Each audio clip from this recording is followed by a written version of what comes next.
Assalamualaikum warahmatullahi wabarakatuh. Semangat pagi Indonesia. Hai sahabat Erlangga semua, selamat datang di Erlangga Classroom. Sahabat Erlangga, Erlangga Classroom adalah acara atau tayangan persembahan dari penerbit Erlangga yang akan membantu kalian belajar bersama-sama selama masa pandemi. Nah, karena saat ini meskipun sudah ada kelonggaran tapi masih dalam suasana pandemi, maka sahabat Erlangga kita semua harus tetap patuh pada protokol kesehatan. Jangan lengah ya. Tetap senantiasa rajin cuci tangan dan memakai masker dalam ruangan yang tertutup yang banyak aktivitas dengan orang lain. Nah, tentunya apa? Tujuan adalah agar kita semua sahabat Erlangga senantiasa sehat walafiat. Sahabat Erlangga, kali ini berjumpa lagi dengan saya Pak Imam Taufik. Kita akan membahas materi bahasa Indonesia, yakni tentang soal penilaian akhir tahun. Ya, ini untuk materi bahasa Indonesia kelas 10. Tentunya tayang ini atau materi siang hari ini, sore hari ini itu ditujukan bagi sahabat Erlangga yang saat ini duduk di kelas 10 dan akan naik ke kelas 11. Nah, nanti selama tayang berlangsung, sahabat Erlangga bisa mengajukan pertanyaan di kolom komentar. Silakan tulis ya. Baik, mari kita coba kita bahas satu demi satu.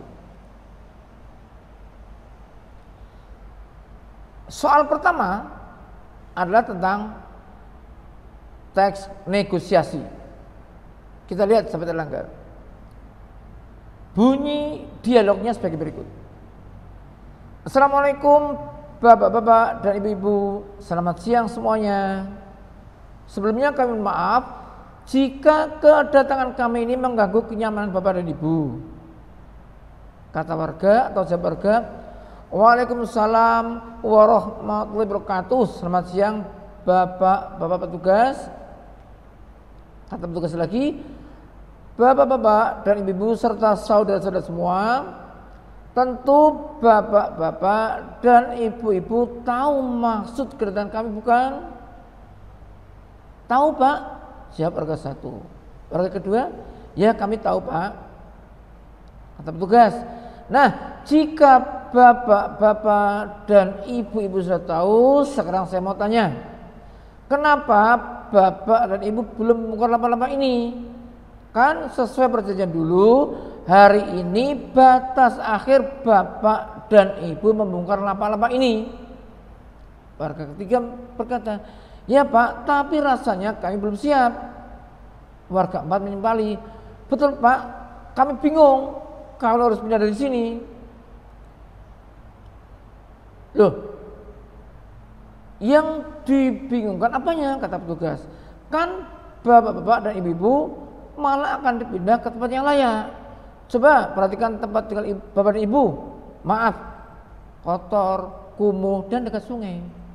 Di samping berbahaya juga penyakit mudah berjangkit. Kata warga, selama ini kami mencari nafkah di sekitar sini Pak. Nah, petugasnya mencoba lagi.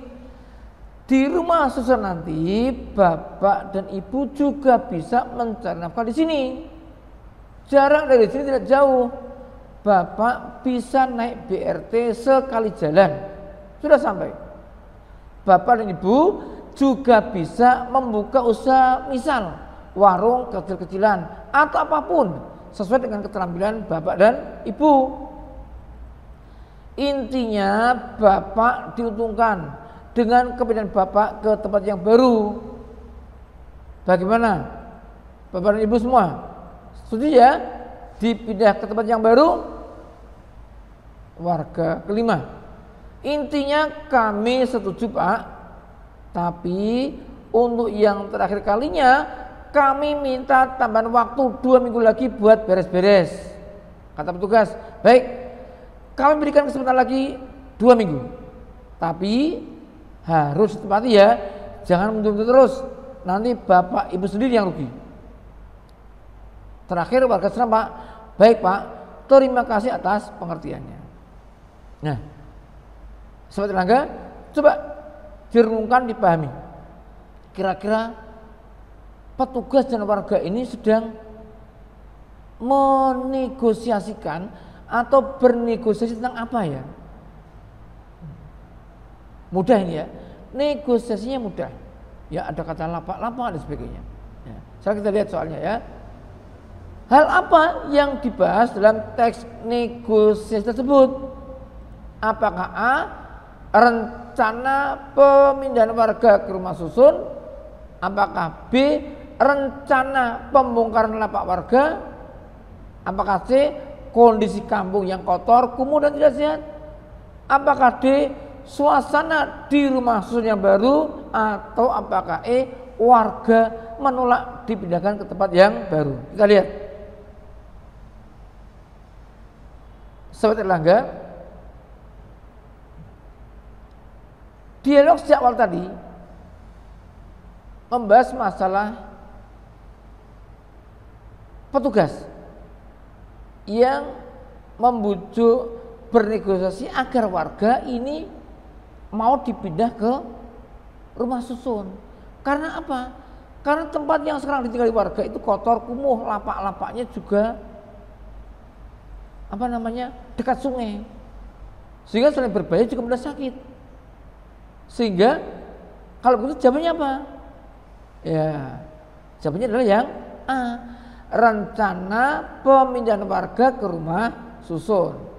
Ya, jadi petugas dengan sabarnya bernegosiasi membujuk agar warga bersedia meninggalkan tempat tinggalnya yang sekarang. Itu ya, itu negosiasi antara petugas dan warga. Sekarang kita lihat soal nomor 2. Hal apakah yang disepakati antara petugas dan warga? Apakah waktu kepindahannya? Apakah batas kepindahan? Apakah lokasi pemindahannya? Apakah tempat pemindahan? Atau apakah ganti ruginya?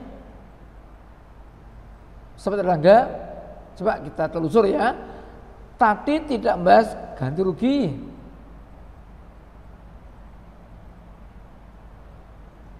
Tempat pindahan dibahas, lokasi dibahas, bukan batas. Waktu dibahas, jadi ada waktu, lokasi, tempat. Nah, warga setuju tempatnya ya, atau lokasi setuju. Nah, tadi yang belum ada kesepakatan apa? Ya ini tentang ini, lihat. Nah, kata warga 5, untuk yang terakhir kalinya Pak, kami minta tambahan waktu 2 minggu lagi buat beres-beres. Nah, dari sini petugas menjawab, baik, kami berikan kesempatan lagi buat beres-beres 2 minggu lagi. Kalau begitu, hal yang disepakati apa? Ya ini waktu kepindahan. Ya, dialog antara warga dan petugas pada dialog nomor 12 dan nomor 13. Ini saudara, bagaimana? Mudah bukan negosiasi itu? Yang penting ada kesabaran, ada bujuk rayu, tentunya yang tidak saling merugikan atau saling menguntungkan. Sekarang kita lihat nomor 3. Nah tadi ya, ini kita mengulang dialog yang tadi. Sekarang kita lihat soalnya. Kalimat nomor 7 dan 8 itu strukturnya termasuk bagian yang apa, sahabat Erlangga? Ya, ini lah warga 3. Ya Pak, tapi rasanya kami belum siap. Warga 4 menimpali. Betul Pak, kami bingung kalau harus pindah dari sini. Gitu. Jadi 7 dan 8 ini sama, saudara, sahabat Erlangga. Kita lihat ya.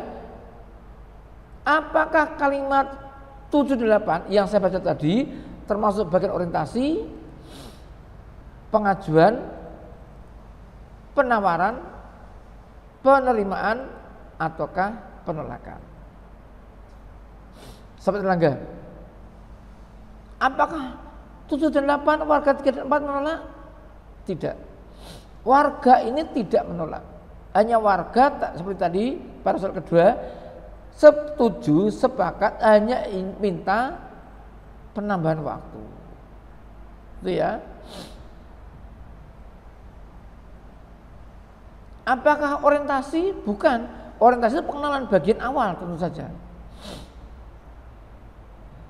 Apakah yang B tadi pengajuan? Nah, pengajuan di sini adalah dari petugas, ya, yang memberikan tawaran, ya, mengajukan sebuah penawaran. Nah, pengajuannya ini oleh warga kemudian ditawar, belum siap, bingung, minta waktu, begitu. Jadi belum diterima. Oleh karena itu ini masuk bagian penawaran, sahabat tetangga. Ya, sekali lagi ini masuk bagian penawaran. Kita lihat strukturnya lengkap, itu adalah orientasi, pengajuan, penawaran, persetujuan dan penutup. Itu ya. Ada 5 bagian inti dari struktur teks negosiasi. Sekarang kita lihat nomor 4. Kalimat bernomor 6 merupakan bagian dari struktur teks negosiasi yang disebut apa? Apakah orientasi, pengajuan, penawaran, penerimaan, ataukah penolakan? Sahabat tetangga, tadi sudah saya sampaikan, ya, bahwa bagian awal sifatnya basa-basi, assalamualaikum, perkenalan dan sebagainya, itu masuk bagian orientasi. Nah, setelah orientasi, negosiasi masuk pada bagian inti, yakni pengajuan, penawaran, lalu persetujuan. Hakikatnya pengajuan itu apa? Pengajuan itu hakikatnya adalah mengajukan sebuah keinginan dari satu pihak untuk ditanggapi, bisa ditawar, bisa langsung diterima oleh pihak yang lain. Nah, nomor 6 bukan orientasi. Kalau kita lihat tadi 7 dan 8, ini 7 dan 8 tadi kan merupakan bagian penawaran. Dengan demikian, sebelum penawaran itu dengan sendirinya diawali dengan bagian pengajuan. Kita lihat, ya, ini pengajuan itu tidak hanya sekali 2 kali, bisa berkali-kali, bahkan negosiasi awal bisa buntu. Misalnya tidak sepakat, esok lagi datang lagi, mencari waktu lagi, seperti itu. Ya, apalagi negosiasi antar negara, wah itu rumit sekali. Menentukan batas-batas antar 2 negara misalnya, itu negosiasinya luar biasa lamanya. Nah, di sini nomor 6 tadi apa? Petugas ini dengan tenang masih memberikan waktu itu. Hanya petugas ini tanya, Bapak dan Ibu, kok Bapak dan Ibu belum membuka lapak-lapaknya? Artinya apa? Artinya negosiasi sebelumnya, sebelum teks ini, itu warga sudah setuju membuka lapak. Lah ini ditagih. Nah, berarti 6 ini apa? 6 adalah pengajuan. Lalu ditanggapi oleh warga 3 dan 4, dialog 7 dan 8 ini merupakan bagian penawaran. Pengajuan terus ditawar. Itu ya sahabat tetangga ya. Ini teks negosiasi tentang pemindahan warga dari tempat tinggal lapak-lapak, dari rumah kecil-kecil ke rumah susun yang lebih layak. Serang sahabat tetangga, soal berikutnya.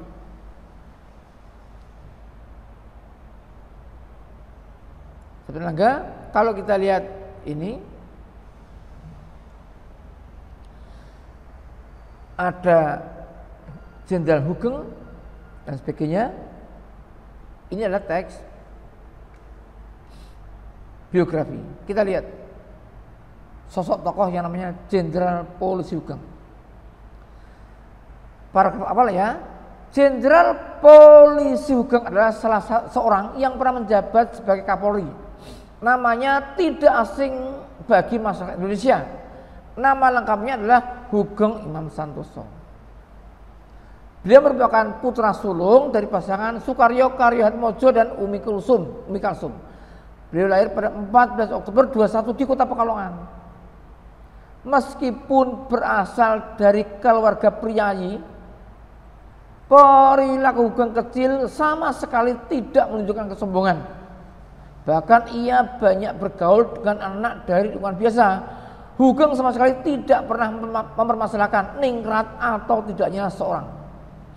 Ia dikenal sebagai pribadi yang suka bicara dan bergaul dengan siapapun tanpa sungkan-sungkan.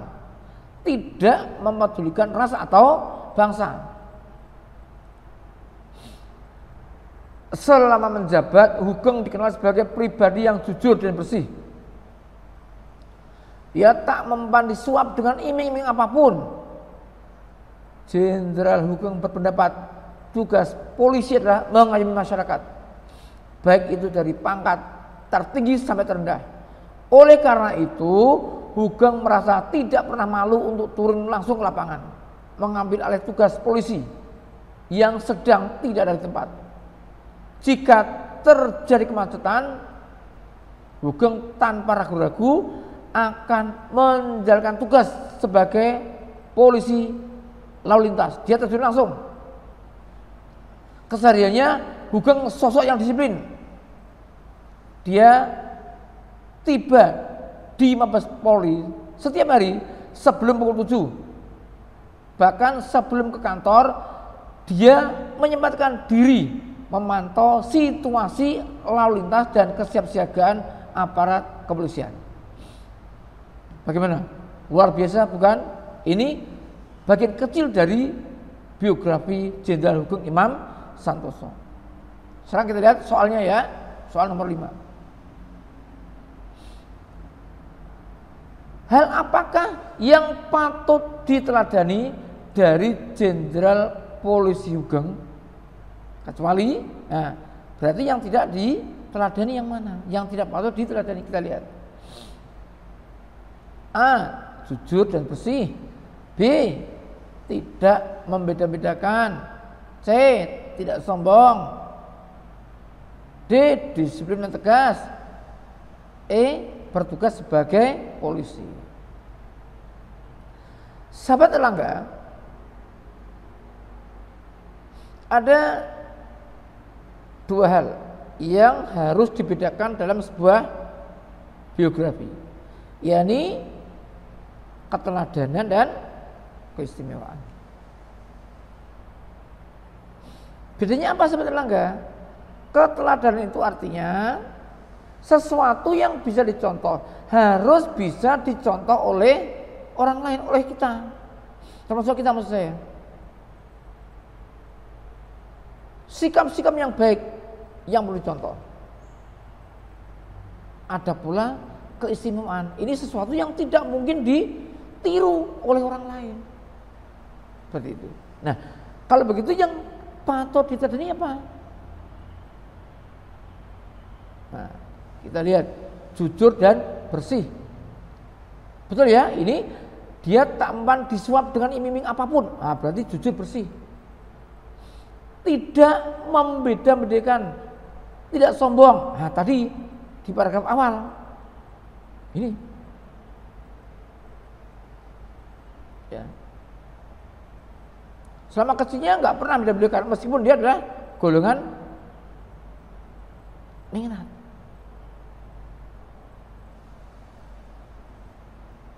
Ya.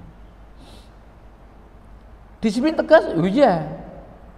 Nah, kalau begitu ini A, B, C, D inilah sikap luar biasa yang dimiliki oleh Jenderal Polisi Hugeng Imam Santoso. Nah, ini yang patut kita tiru. Hanya pertanyaannya adalah yang tidak patut diteladani yang mana? Ya ini, yang bertugas sebagai polisi. Artinya adalah ini bukan sifat yang ini, tapi sifat kebaikan dari sosok polisi Hugeng, dari jujur, tidak membeda-bedakan, tidak sombong, disiplin, tegas, itulah yang patut diteladani. Jadi nomor 5 jawabannya adalah yang ini tidak bisa diteladani. Sekarang kita lihat nomor 6. Pernyataan yang tidak sesuai dengan isi teks. Sekali lagi, yang tidak sesuai, bukan yang sesuai. Kita lihat A. Semasa kecil Hugeng bergaul dengan anak dari lingkungan biasa. B. Hugeng adalah sosok yang mudah bergaul dan tidak membeda-bedakan. C. Dalam bertugas Hugeng tidak malu turun langsung ke lapangan. D. Kehidupan orang tua Hugeng sangat sederhana. Dan E. Hugeng menjalankan tugas sebagai polisi lalu lintas jika ada kemacetan. Mana? Seperti yang tidak sesuai yang ditanyakan. Kita urutkan ya. Semasa kecil Hugeng bergaul dengan anak dari lingkungan biasa. Ini sesuai. Ya, tadi enggak beda-bedakan. A dan B ini nyambung. Ya. Suka bergaul dengan anak biasa dan tidak membeda-bedakan. Dan bertugas Hugeng tidak malu turun ke lapangan. Nah ini kalimat terakhir ini, ya, siap siaga, betul ya. Ini ada. Orang tua Hugeng sangat sederhana, betul di paragraf awal orang tuanya sangat sederhana. Yang tidak sesuai mana? Jawabannya adalah yang Hugeng menjalankan tugas sebagai polisi lalu lintas jika ada kemacetan. Tidak hanya itu saja, saudara, sahabat Erlangga. Ya. Meskipun tidak ada kemacetan pun, Hugeng tetap bertugas. Contohnya dia memantau situasi lalu lintas, seperti itu. Apalagi jika ada kemacetan. Itu ya, sahabat Erlangga. Sekarang kita lihat soal nomor 7. Pertanyaan manakah yang sesuai dengan isi teks tersebut? Apakah A.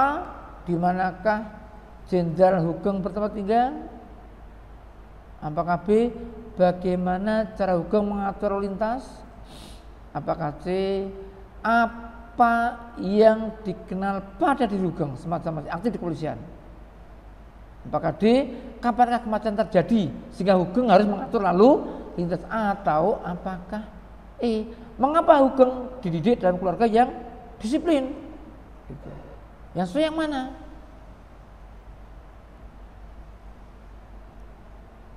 Tadi tidak dibahas di manakah Hugeng bertempat tinggal, tapi larinya ya, berarti bukan A. Cara Hugeng mengatur tidak dibahas.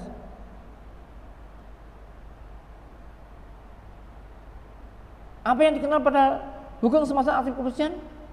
Semasa aktif apa? Dia dikenal tidak asing bagi masyarakat Indonesia. Karena apa? Karena adalah selain dia orang terkenal, orang tuanya, dia juga sosok polisi yang rendah hati. Ya, ini kita lihat paragraf yang kedua ini. Selama menjabat, Hugeng dikenal sebagai pribadi yang jujur dan bersih. Nah, berarti mana? Otomatis jawabnya adalah yang C ini. Apa yang dikenal pada diri Hugeng semasa aktif di kepolisian? Nah ini tadi. Hugeng dikenal sebagai pribadi yang jujur dan bersih. Itu sahabat Erlangga, ya. Sekarang kita lihat nomor 8. Struktur teksnya sekarang. Apakah orientasi peristiwa penting, reorientasi, apakah orientasi peristiwa penting penegasan ulang? Apakah C. Identifikasi dan deretan penjelas? Apakah D. Identifikasi deretan penjelas abstrak? Atau apakah E. Orientasi peristiwa penting? Sahabat Erlangga,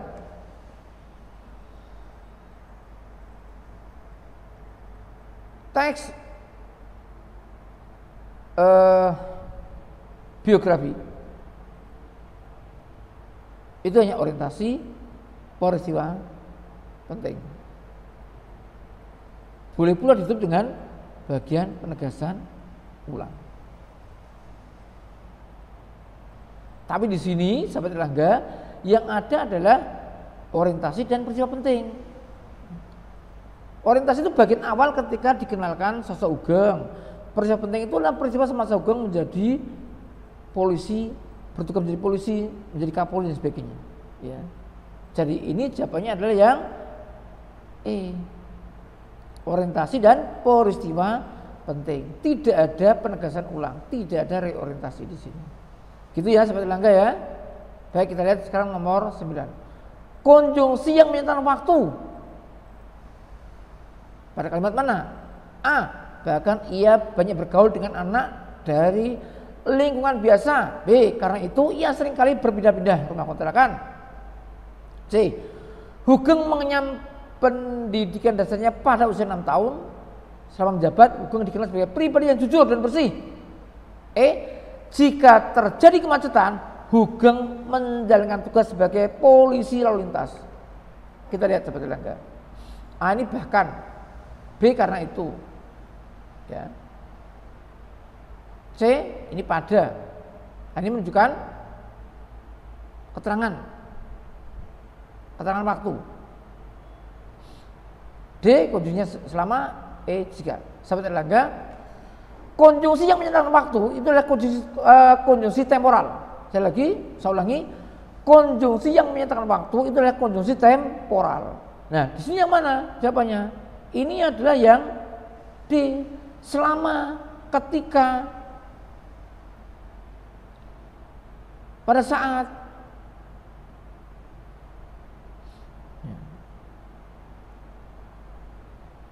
Dan kalimatnya kalimat yang majmuk. Sebelum, sesudah, ini konjungsi waktu. Saya ini meskipun ada pada, tapi dia bukan konjungsi waktu. Dia menyatakan keterangan waktu, bukan konjungsi menyatakan waktu, beda. Ya. Jadi ini jawabnya adalah yang D sahabat Erlangga. Selama menjabat. Sekarang kita lihat yang tidak tergolong kalimat pasif yang mana? A. Ia juga dikenal sebagai pribadi yang suka bicara dan bergaul dengan siapa saja. B. Masa kecil Hugeng diwarnai dengan kehidupan yang sederhana. C. Selama menjabat Hugeng dikenal sebagai pribadi yang jujur dan bersih. D. Hugeng mudah bergaul dengan siapa saja, meskipun dia diajak pindah rumah berkali-kali. E. Dia tak memandang suap dengan iming-iming apapun. Sahabat Erlangga, kalimat pasif itu kalimat yang subjeknya dikenai perbuatan. Cirinya apa? Predikatnya berawalan ter atau di atau koan. Nah, di sini yang A di berarti pasif, B di pasif, C di pasif, D beraktif, E di pasif lagi. Nah, pertanyaannya adalah yang tidak tergolong pasif yang mana? Ya ini, yang D ini, ya. Ini menyatakan aktif. Ya, seperti Erlangga. Sekarang kita lihat nomor berikutnya. Pada tahun 2016 pemerintah melarang penggunaan cantrang. Kalimat kedua, dengan cantrang jutaan makhluk kecil yang ada di laut terangkut olehnya. Kalimat berikutnya, pukat ini dapat menghancurkan terumbu karang. Padahal terumbu karang merupakan habitat ikan-ikan kecil di laut. Selain itu, jutaan makhluk kecil yang merupakan makanan ikan bisa habis. Jika sumber makanan tidak ada, maka ikan akan punah. Pertanyaannya, musuh yang tepat. Wah, ini berarti teks debat. Pemerintah melarang menggunakan cantrang atau penggunaan cantrang atau pukat harimau untuk menangkap ikan. B. Penggunaan cantrang untuk menangkap ikan sudah sejak lama dilarang oleh pemerintah. C. Larangan menggunakan perahu cantrang untuk menangkap ikan karena dapat merusak lingkungan. D. Bahaya yang dapat ditimbulkan jika nelayan menggunakan cantrang ketika menangkap ikan. Ekosistem dapat rusak dengan adanya cantrang yang digunakan untuk menangkap ikan. Sahabat Erlangga, mosi itu topik debat yang menimbulkan kontroversi atau pro dan kontra. Nah, ini yang mana? Yang kontroversi. Yang C, larangan menggunakan perahu cantrang untuk menangkap ikan karena dapat merusak lingkungan. Jadi mosi itu harus ada pernyataan yang sifatnya menghakimi. Nah ini C, dilarang karena bisa merusak lingkungan. Nah sementara A, B, D dan E ini biasa, ya tidak ada sesuatu yang sifatnya menghakimi, maka jawabannya adalah yang C. Itu sahabat Erlangga. Sekarang kita lihat argumen yang tepat untuk menolak pendapat tersebut. Ya, saya baca sebagian ya. Kita memahami jika penggunaan cantrang bisa merusak ekosistem laut, bisa merusak kehidupan di laut. B, tidak tepat jika dikatakan cantrang bisa merusak ekosistem laut. Hal ini hanya pendapat pribadi. Ya. Untuk menolak ya, C, saya rasa sudah waktunya cantrang digunakan kembali. Wah ini malah minta agar cantrang digunakan kembali. D, coba kita lihat nelayan asing jika menangkap ikan mendapatkan ikan atau hasil yang luar biasa. Tapi ikan nelayan kita tidak.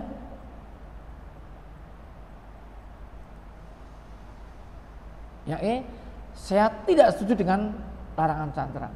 Memang cantrang bisa merusak lingkungan, tapi apa tidak kasihan dengan nelayan? Tadi mosinya apa? Mosinya adalah larangan penggunaan cantrang. Nah, yang mana? Kita lihat jawabannya. Yang tepatnya mana? Yang A ini apakah tepat? Ini masih ada dukungannya. C juga. B juga.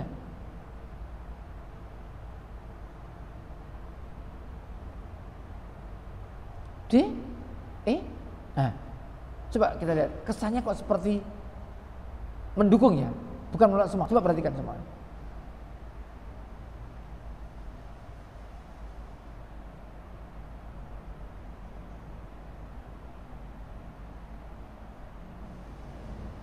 Yang mana sahabat Erlangga? Ya.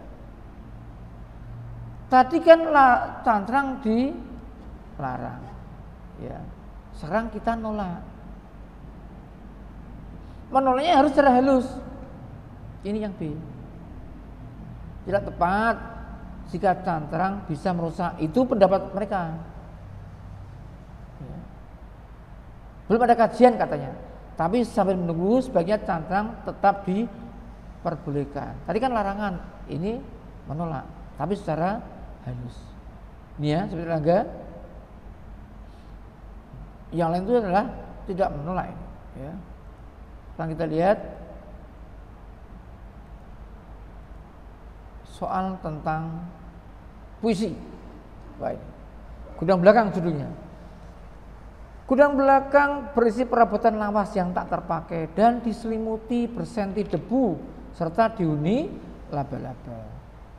Bertemu benda yang sudah lama teronggok di sana. Aroma debu menyengat seakan menusuk penciuman. Gudang belakang semrawut dan tak terawat. Sebab hanya untuk menyimpan benda tua, namun memiliki kenangan yang bersejarah. Segudang kenangan tersimpan utuh di dalamnya di gudang belakang yang pintunya hanya sesekali terbuka, selebihnya terkunci. Tertutup rapat-rapat, namun kali entah mengapa hati terbetik ingin membukanya, mencari-cari sesuatu guna menajamkan ingatan, agar tak tumpul di dalam perjalanan waktu yang lamat-lamat mengikis ingatan sehingga merupakan bahwa pernah ada sepenggal kenangan yang telah usang, tertimbun debu waktu, terkurung pengap ruang gudang, kenangan yang masih tersisa, kenangan yang masih terasa segar di ingatan. Ya, ini puisi Gudang Belakang karya Hera Veronica. Kita lihat seperti Erlangga. Majas yang dominan apa? Apakah personifikasi, metafora, perumpamaan, simile, litutas? Sahabat Erlangga, kalau kita lihat ini sepertinya semuanya kiasan, gitu. Kiasan ini. gudang belakang berisi perebutan lawas. Ya. Banyak debunya, tuh banyak benda-benda lama teronggok di sana. Aroma debu menyengat. Ya. Kita lihat di paragraf kedua. Gudangnya tertutup rapat, namun kali ini tak mengapa, tergelitik ingin membuka. Mencari sesuatu untuk menajamkan ingatan agar tak tumpul di derap perjalanan waktu. Nah, lama yang bisa mengikis ingatan. Nah, ini berarti adalah gudang belakang itu tentang apa? Tentang ingatan yang sudah lama, yang berusaha untuk dibuka kembali.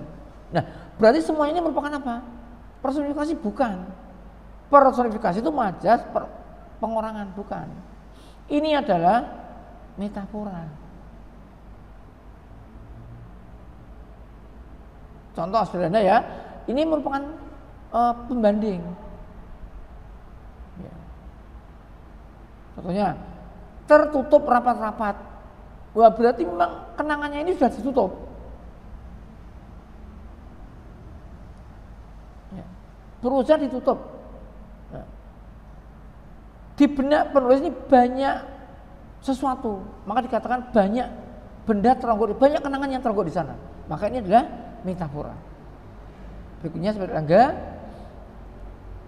hal yang diceritakan adalah apakah A seorang yang tidak ingin masa lalunya diingat, apakah B seorang yang masanya kelam yang lalu, apakah C masa lalu adalah sesuatu yang oleh seorang berusaha untuk dilupakan, apakah D seorang yang berusaha melupakan masa lalunya tetapi suatu ketika ingin mencoba mengingatnya kembali, atau apakah bagi siapapun masa lalu harus ditinggalkan. Sahabat Erlangga, jawabannya adalah yang D. Orang berusaha melupakan masa lalu tapi dia ingin mencoba ingatnya, ya, suatu ketika. Sahabat Erlangga, itulah soal pembahasan soal PAT kelas 10 kali ini.